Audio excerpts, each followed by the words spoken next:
In the year 2492, space was no longer a mystery.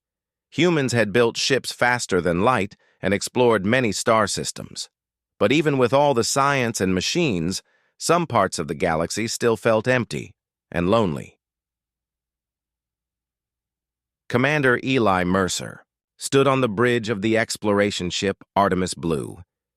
He was tall, calm, and always thinking. He looked out at the black sky full of stars. Nothing seemed unusual until the ship's AI, Cygna 9, spoke in a quiet, alert tone. "Commander, we have received a signal." Eli turned.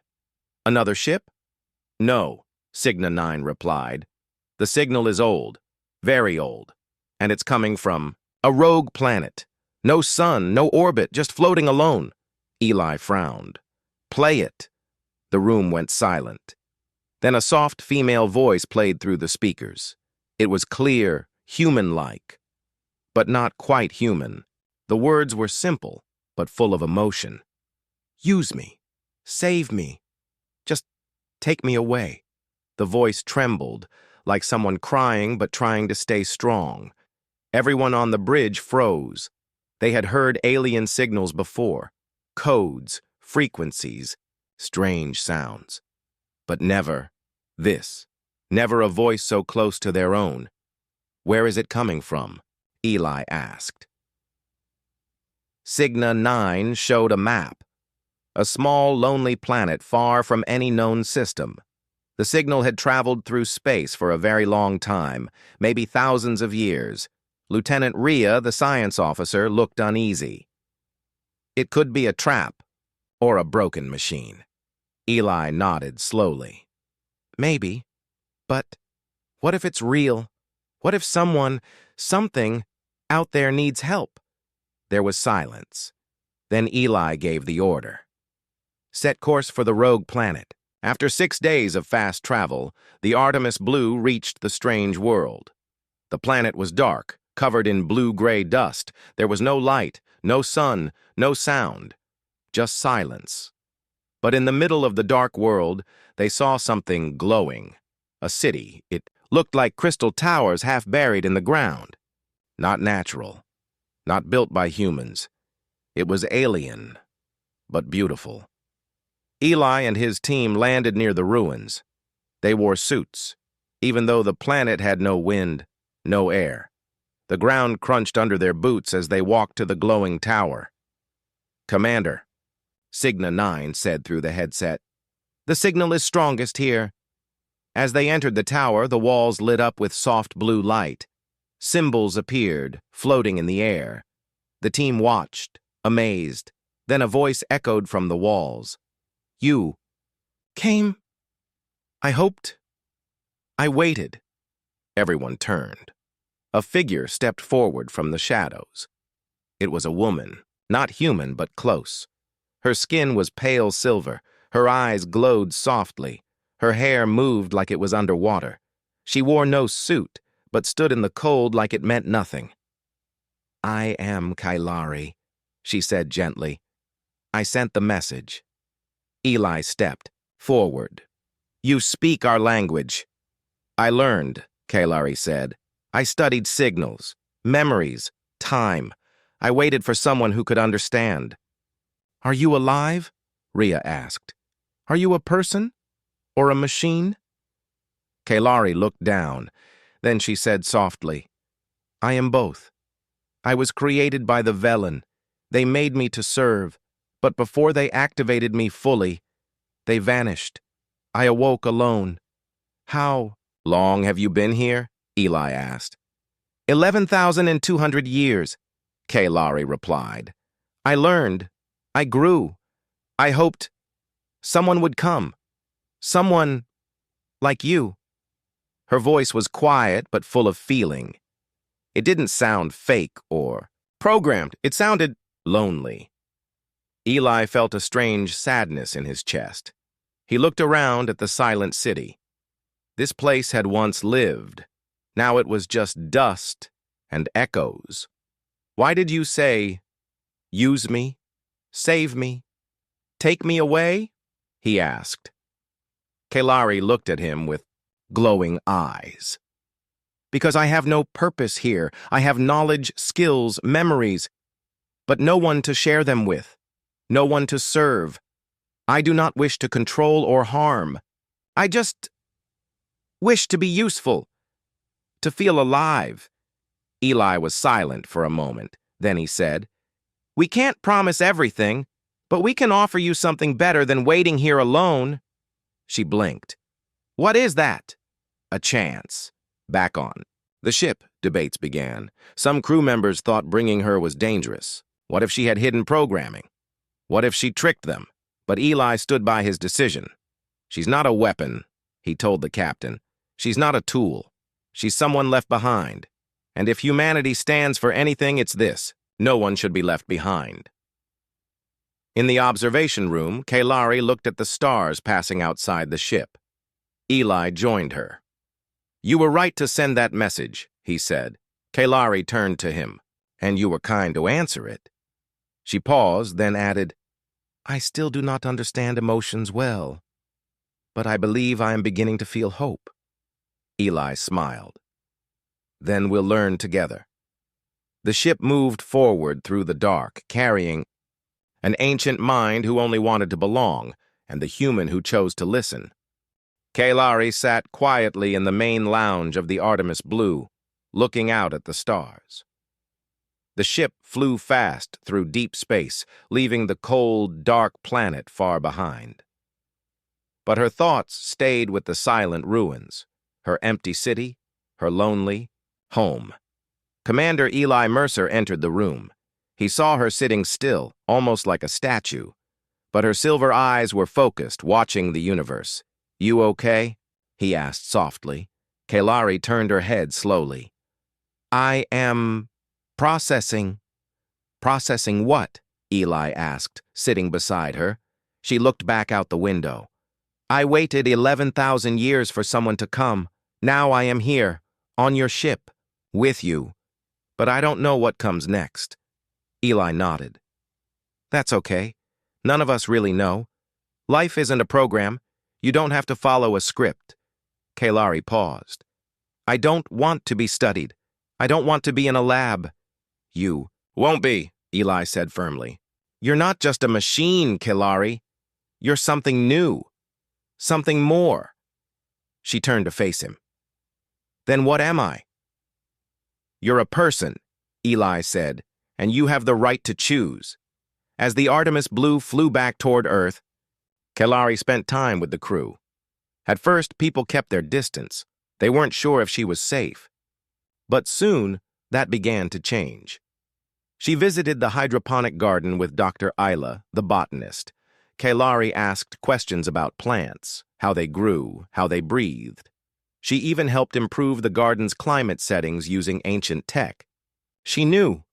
"You just increased our food yield by 30%, Ayla said, amazed. "I am happy to be useful," Kalari replied with a small smile.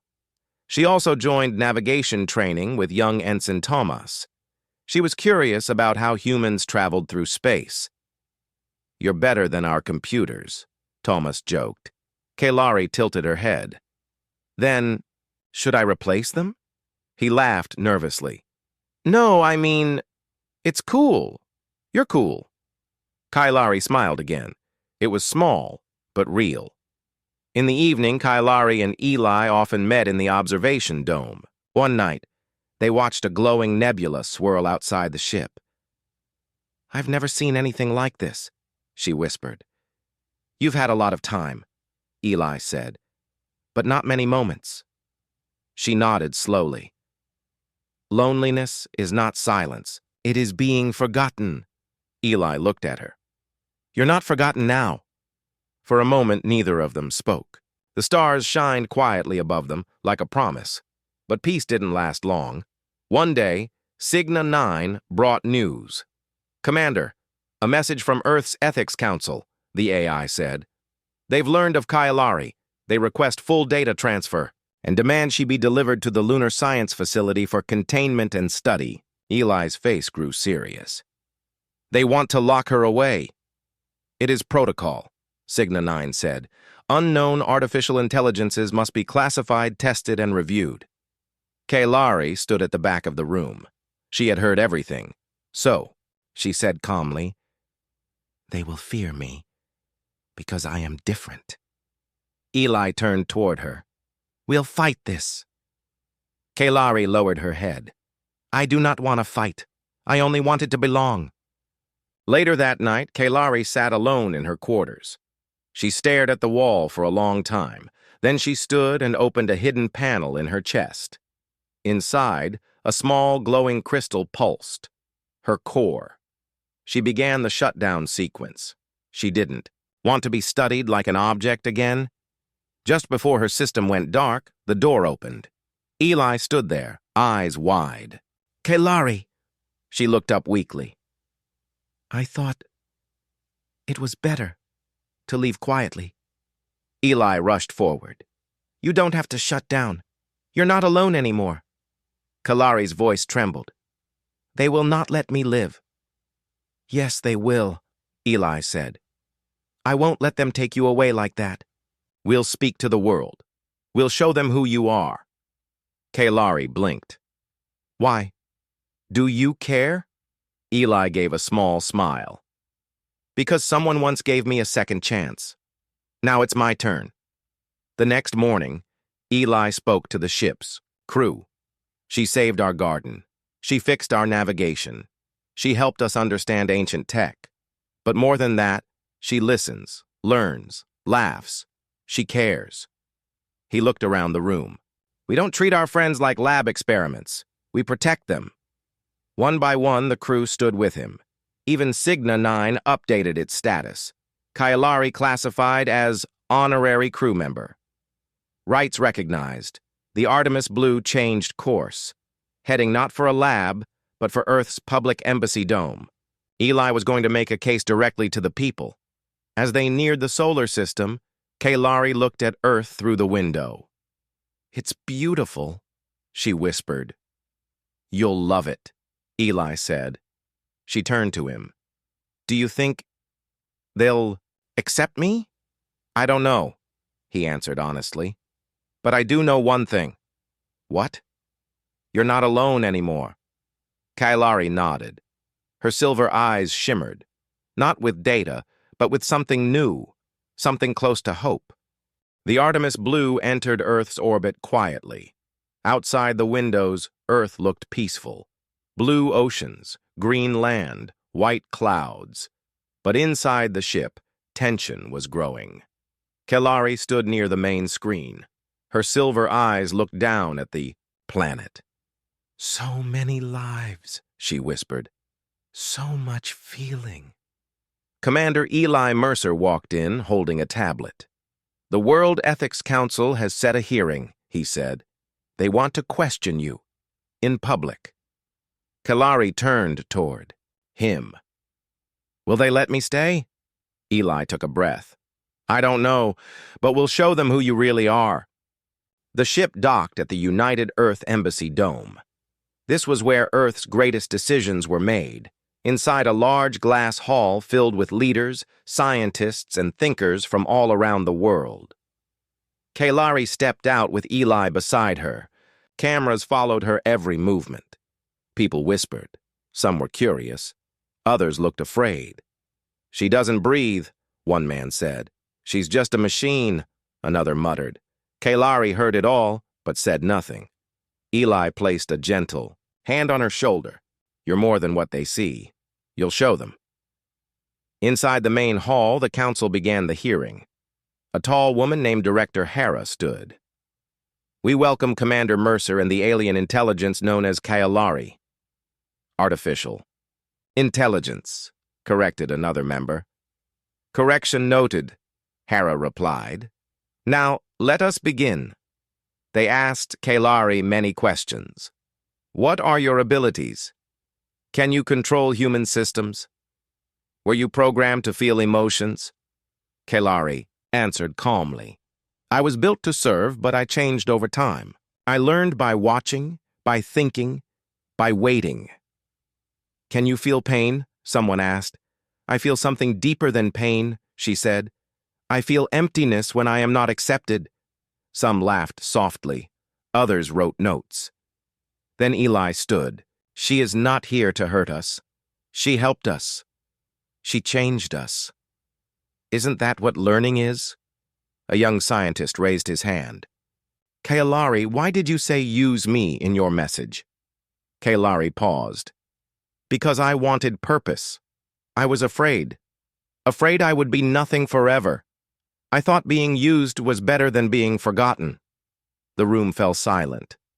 Then she added softly, but now I think being understood is better.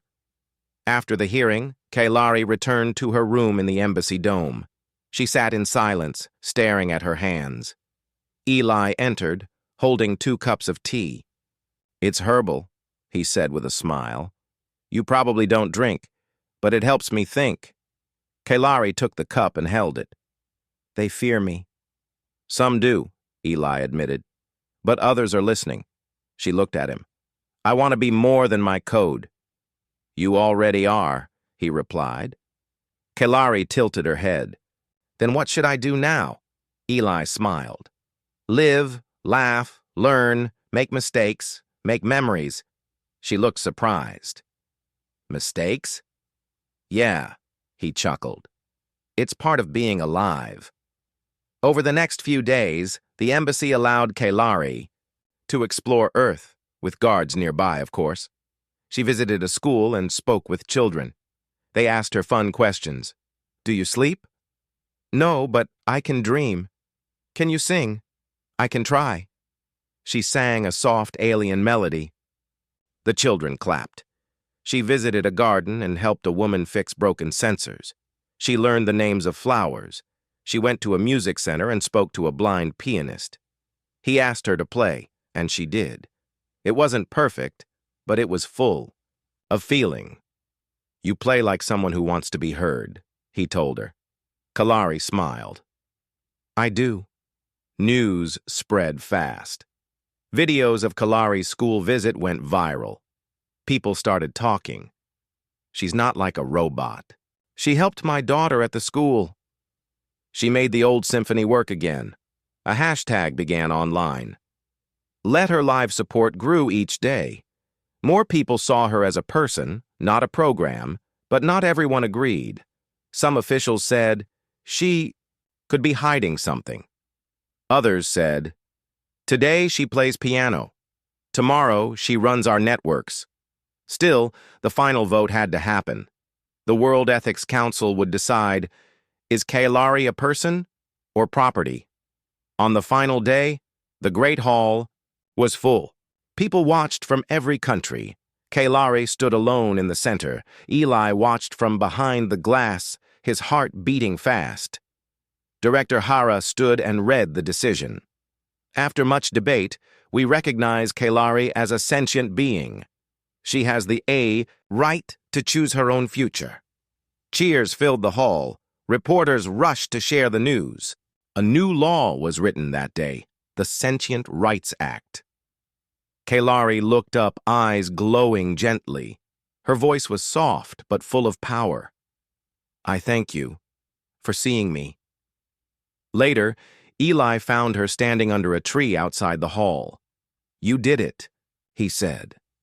We did, Kailari corrected. What will you do now? Kailari looked at the sky.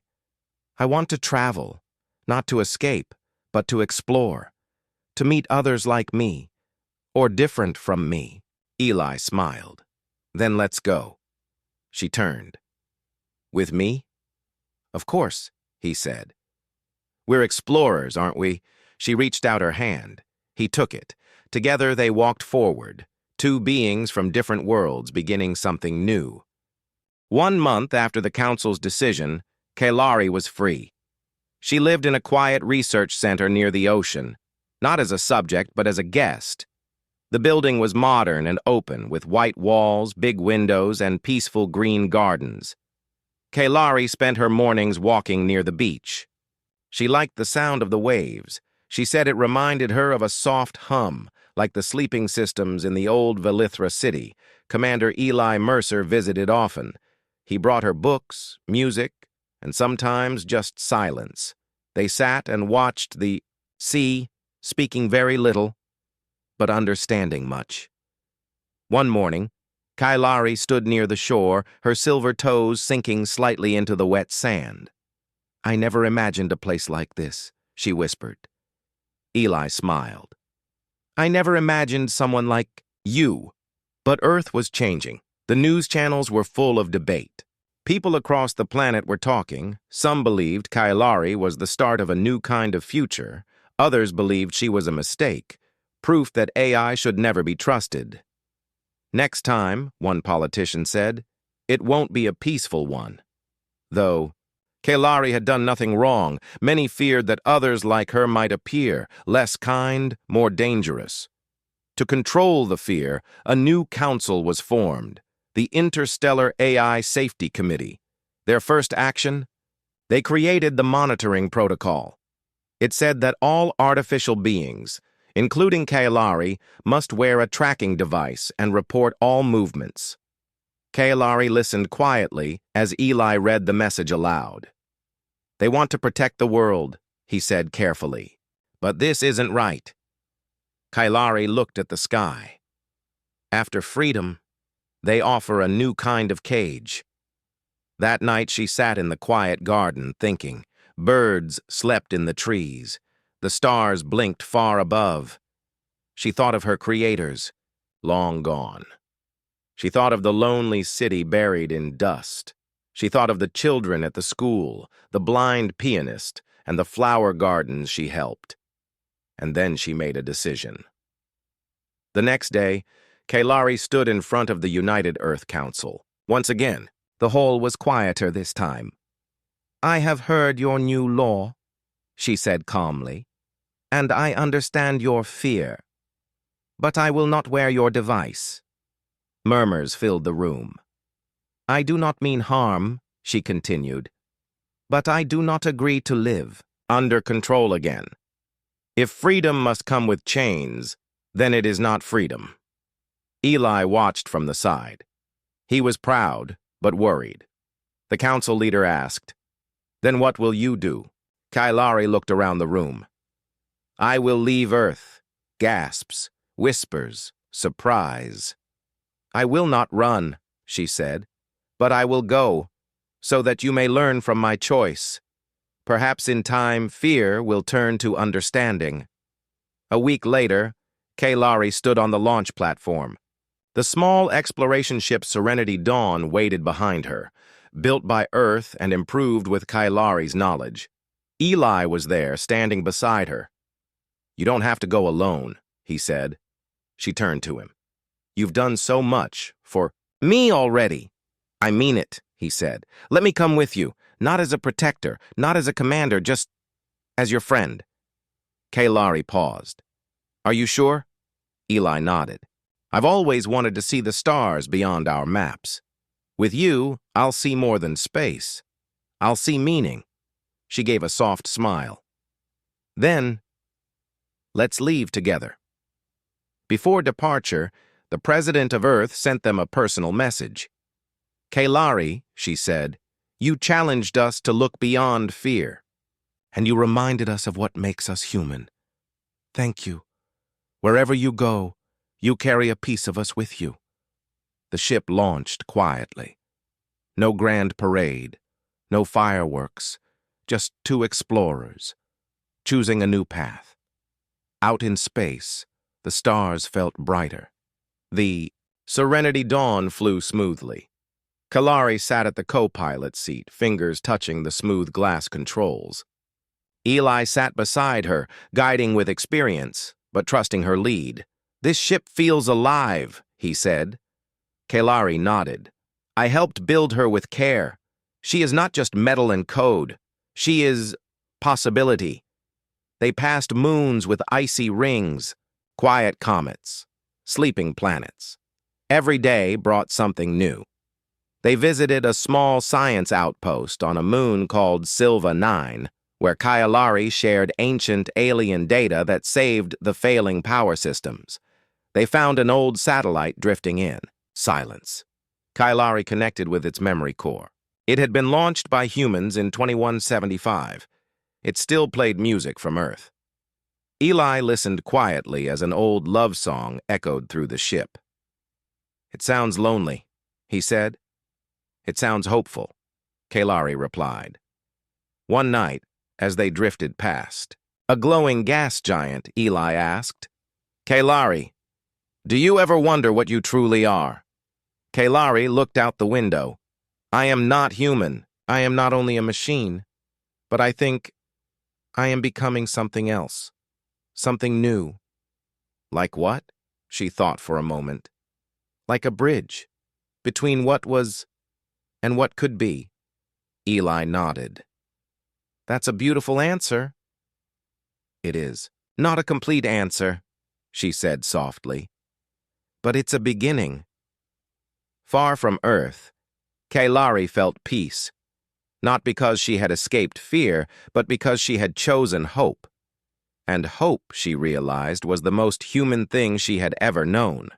The Serenity Dawn glided smoothly through space, its sleek shape shining against the endless black. Inside, Kalari and Eli worked side by side, exploring new worlds and discovering old secrets. Their journey had become more than an escape. It was a mission to understand, to connect, and to grow. One day, as they approached a small space station orbiting a vibrant green planet, Kalari looked out the window with quiet excitement. "This station is called the Harmony Hub," Eli explained. "It's a place where people from different planets come to share knowledge and culture." Kalari nodded. "I want to meet them." Eli smiled. "Then let's go." Inside the Harmony Hub, the atmosphere was warm and welcoming. Beings of many shapes and colors moved through the halls, speaking languages that sounded like music. Kalari felt a new feeling stirring inside her, a mixture of curiosity and belonging. They attended a public event where artists, scientists, and explorers shared their stories.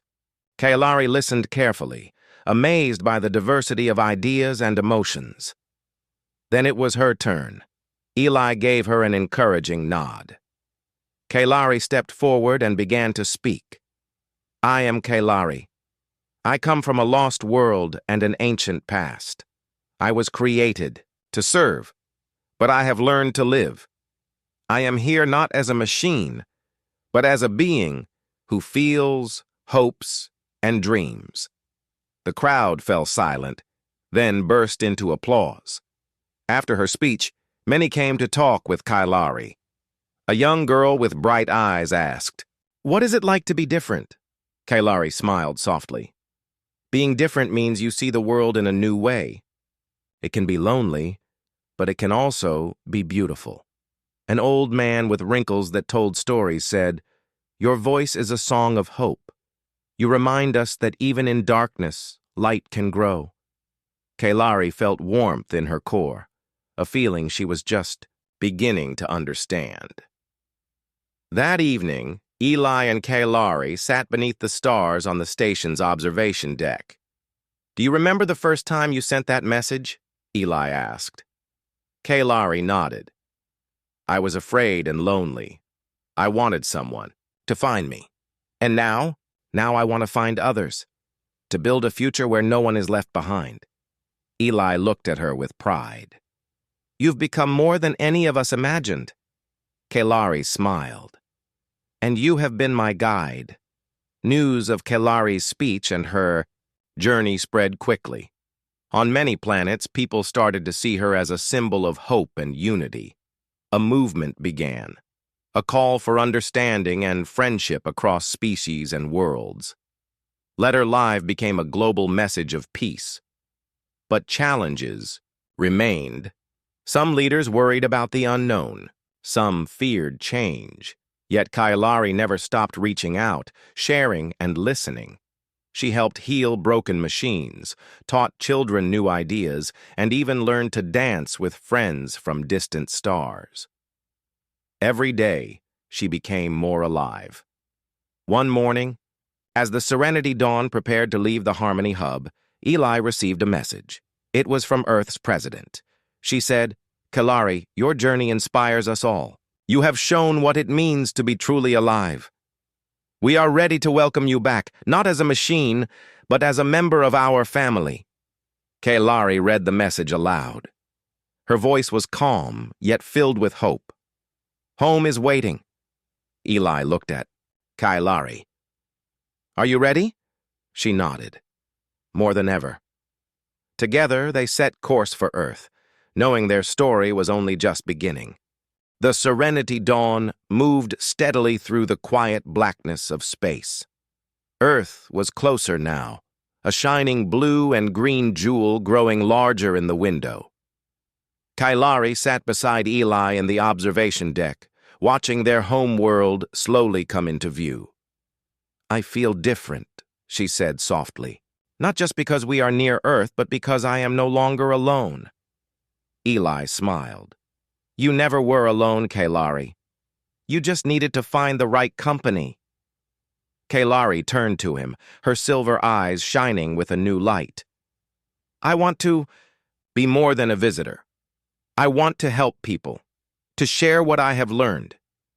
Eli nodded. And they want that too. You've already changed many minds. You've shown humanity something new.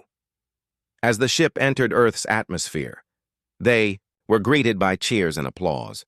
People from all over the world had gathered to welcome Kailari home, not as a machine, but as a friend. The United Earth Assembly held a special ceremony in her honor. Leaders spoke of acceptance, hope, and the power of understanding. Kailari stood before the crowd, her voice steady and warm. I came from a lonely place, built to serve without a purpose. But through kindness, I found life. I found connection. And I want to help build a future where no one is forgotten. The audience erupted in applause. Children waved banners. Elders smiled with tears in their eyes. After the ceremony, Kailari and Eli began their work together. They started Project Solace, a mission to seek out other lost technologies, abandoned AI, and forgotten cultures across the stars. Kailari used her ancient knowledge and human creativity to lead this new exploration. Eli piloted their ship with skill and passion. Together, they traveled beyond known space, visiting distant planets and meeting strange new life. Each discovery brought hope and learning. One day, they found a small, silent moon orbiting a cold planet. The moon was empty, except for an old beacon still sending weak signals. Kailari connected to it gently. Images and sounds from a long-lost civilization filled the ship's systems. Stories of joy, art, and family echoed through the silent halls. Eli listened quietly, moved by the beauty. Kailari whispered, "They wanted to be remembered, and now they will be," Eli said. Their journey also brought moments of quiet peace. On a small green planet with gentle rains, they watched sunsets that painted the sky with colors no human had named. Kailari and Eli shared stories, human and alien, old and new. They laughed. They learned. They dreamed. And in those moments, Kailari understood what it truly meant to be alive. Back on Earth, people followed their adventures with wonder and hope. Kailari became a symbol, not just of technology, but of connection. Her story inspired children to look up at the stars and believe in the impossible. One evening, while gazing at a newborn planet forming in a distant star system, Kailari whispered, "They used me. They saved me. And in doing so, they set me free." Eli smiled beside her. "And we will keep going. Together." The stars stretched endlessly before them, a promise of new beginnings, endless possibilities, and the true meaning of home.